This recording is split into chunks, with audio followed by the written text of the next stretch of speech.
Let's find out if your iPhone is real or fake. Well, a real iPhone will always have an IMEI number. If your iPhone doesn't have an IMEI number, that means your iPhone is nukly. That means it's fake. Well, to check the IMEI number of your iPhone, let's take a look at the steps. So to check the IMEI number of your device, go to the settings on your smartphone, then tap on General and then go to About section.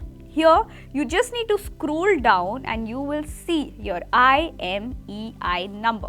So if your iPhone has an IMEI number, that means your phone is safe. आपको किसी ने भी उल्लू नहीं बनाया है and you have purchased the real iPhone. Well, another method to find out if your iPhone is real or fake, you need to go to the Apple website to check that. So to perform this, you will need your iPhone's serial number.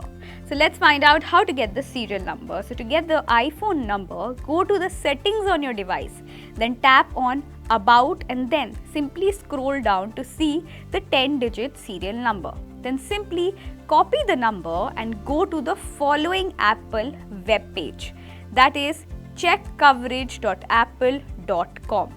Here, paste your device's serial number. The results should validate your iPhone's purchase date and should also reflect active for repairs and service coverage and telephone technical support. So if your iPhone qualifies both these tests, that means आपका iPhone जो है वो असली है. अगर आपके पास IMEI number नहीं है तो पहले ही स्टेप में समझ जाइए कि आपका iPhone जो है वो नकली है and you need to go to the buyer जिससे आपने खरीदा था.